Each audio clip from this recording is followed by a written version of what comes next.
Yo guys, check out these two new phones from Xiaomi. They are the Poco X7 and the X7 Pro. These are affordable phones, yeah. They have some similarities like their main camera on the rear, which is 50 megapixels, with optical image stabilization and a Sony sensor. They also have the same ultra-wide and the same selfie camera. There is the differences of chipsets. So the X7 has the MediaTek Dimensity 7300 Ultra, and the X7 Pro has the MediaTek Dimensity 8400 Ultra. And that is a big difference, as you'll see in their performance data.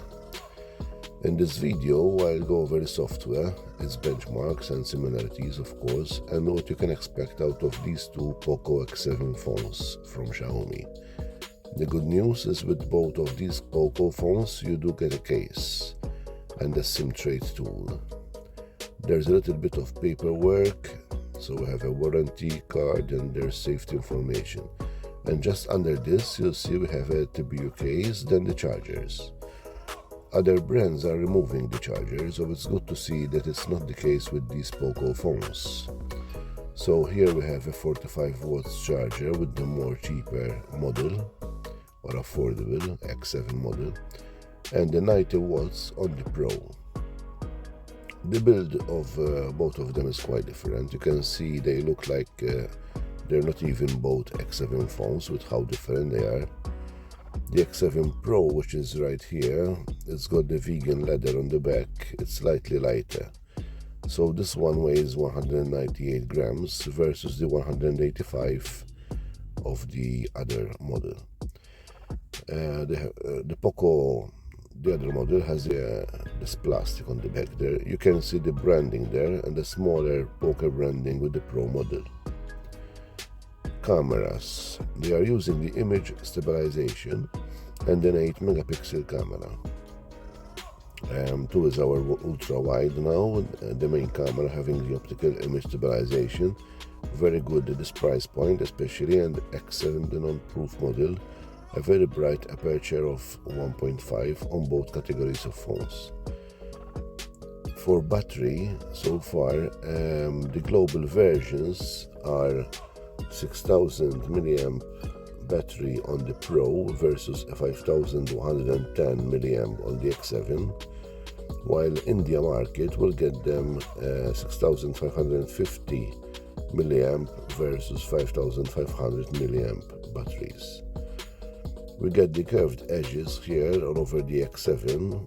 Both have a very good build quality to their frames. On both they are plastic, okay, but you've got a matte finish here and a nice paint job. They are plastic on both of them, as I mentioned, and so we've got the flat screen versus the curved screen. 120 Hz AMOLED displays and both 6.67 inches. The fingerprint reader location, I don't particularly like this. I think it's too low. It should be a little bit higher, but it works well on both of them as optical fingerprint readers. Of course, you'll be looking at a flagship phone that would have, or at least a mid-range to have, ultrasonic one. Now the front-facing camera, we're seeing this just a lot, both of them with the whole cutout style. No micro USB card support, no 3.5mm headphone jack unfortunately, and at the top, look at them, we've got the secondary loudspeakers. So there are some differences. Just remember that the curved screen is the X7 and the flat screen is the Pro with the larger battery, faster charging and more things. So it seems that the Poco X7 Pro model would be the thickest, right? Look at them side on, but because of the curvature toward there, it creates an illusion that it is slimmer. In fact, it's the thicker of the two phones here. So the Pro version is 8.29mm, while the non-Pro is 8.63. So it's in fact slightly thicker here, even though this one, it has the larger battery. So what about the screen? As I mentioned, 6.67 inches, both 120 Hz AMOLED screens, and the fluidity of both of them I remove the chipset from the equation here, is really the same. However, because of the chipset, you'll see that we get a few more slowdowns and animations with the Dimensity 7300 Ultra, which powers X7 versus the X7 Pro.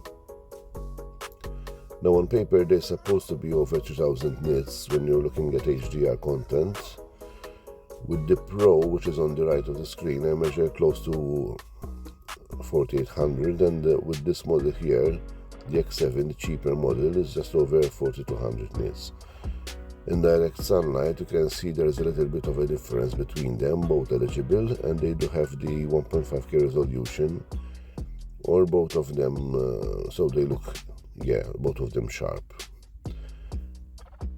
Now through the settings menu you can adjust a few things like the colors. I won't bother showing you that because it's all pretty much straightforward, and the big difference is the curvature to them as well, because we've got the curved AMOLED, the edges with our X7, the non-Pro version and the Pro version. There's a completely flat screen, which personally I do prefer. Let me know in the comments about what you think. Do you like the curve? Do you prefer flat? They are both decent screens. You're going to see a huge difference when it comes to performance, and do you notice this gaming definitely is much quicker. Blacks at all, it gets barely warm. Gaming with the X7 Pro, it's a little warm, and you do have the plastic frames to them, as I point out, so there is definitely some throttling that happens with the X7 Pro, but there's a big difference in the performance of both of them.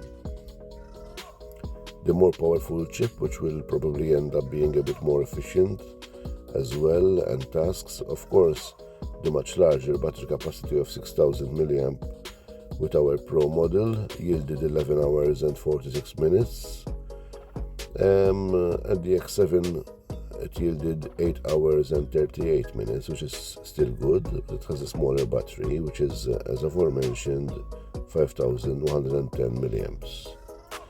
So this is an expected result actually. Realistically, in the real world, you're looking at around about 6.5 hours of screen time. This is around 8.5 with the X7 Pro.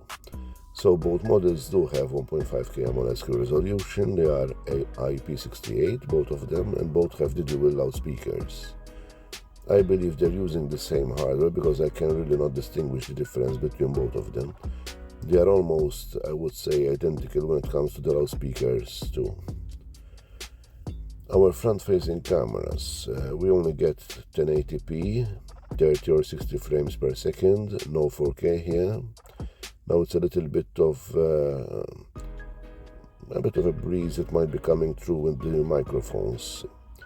The ultra-wide cannot shoot 4K. It's the same with the non-Pro version, it's only 1080p.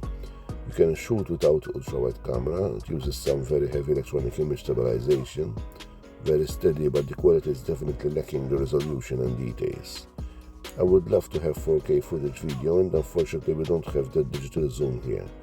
So you need to make that decision. Where do you use the ultra-wide of the camera, at 1080p, or you go 4K without main camera? I'm starting out with the X7, and this is the portrait camera. It's exactly the same we have on both of the phones, and they take similar photos. There's a little bit of skin smoothing, even though it's beautifying, it's completely off stitching is right. We're not looking at a flagship phone here, and I'm pleased with the quality, and considering the price tag of these phones here over to the zoom range. The 50mm, this is now the main camera, so optically image stabilized is 26mm, and then take it up to 2 times digital zoom and going further. A 6mm equivalent, going over that, it starts to look a little bit excellent, but it's alright. Again, with the main camera, it's pretty good. You wear much of a difference, it does, alright. Because it has the optical image stabilization, which really does help out for low lights shots, just to help to remove any blur, and overall pretty good, I think, for the price of these phones. The Pro model here, because it has the faster 8400 Dimensity chip, the performance is good, so it will run. I can already see that it's going to run Genshin Impact, for example, just fine. It's going to give you good performance, and you've got it from Xiaomi. So you swipe from the top left hard corner, it brings up this menu here, and you can prioritize the frame rate just to help boost the performance. Clear the RAM, all those typical kind of settings you do get. So if you intend the game a lot, you definitely want to go for the X7 Pro because it has the better chipset for gaming. Of course, no surprise that it's the X7 Pro that is the fastest better model of these two. I mean, we knew this before even going into my talk, just looking at the spec sheet. It has, after all, the faster processor, the camera wires, both of them, even though I've mostly shown you samples from the Pro model here are really identical. There's no real difference between them. They're using the exact same hardware and a very similar optimization. The only real difference would be down to probably the ISP with a slightly faster Dimensity 8400 Ultra versus the 8300 Ultra, gaming-wise. Yes, this is a lot better. I do see quite a few status and lags even in the UI with the more weaker 7300 Ultra Dimensity chipset.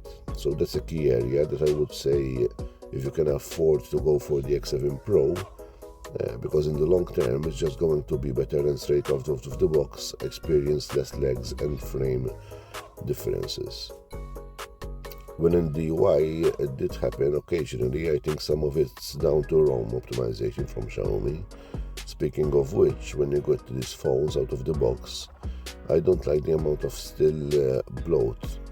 Where I'm saying bloatware, I mean that application of the game that you'll probably never use. It comes already installed things like Brand should let us decide what to install on our phones. After all, we've got Play Store and you have their own store too, as well.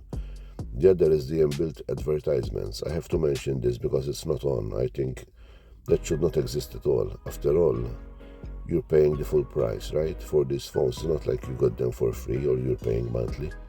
You're leasing them. They know what they've mentioned in the past, that apparently why they have the adverts is to help other costs of these phones. I see there's just an excuse really, that should not be doing it. So they're okay phones. You do as they say, get what you pay for. So go for the slightly better Pro model, but also check out Xiaomi's Redmi Note 14, for example. That is a better phone. I think is another option to look at if you're a similar kind of groupie, slightly more expensive, but overall you're going to get a slightly bit of a phone, a better. Could also look at previous chips that are maybe 2 years old, but anyway. Guys, that is the Poco X7 series here. Excuse me today because I have a cold, maybe you noticed from my thicker voice, but we're trying to keep on grinding videos here. If you made it till here with me, thank you. Thank you so much for watching this review, and please do like, subscribe and comment so that you keep my channel alive. See you in the next one. Take care of yourselves and each other.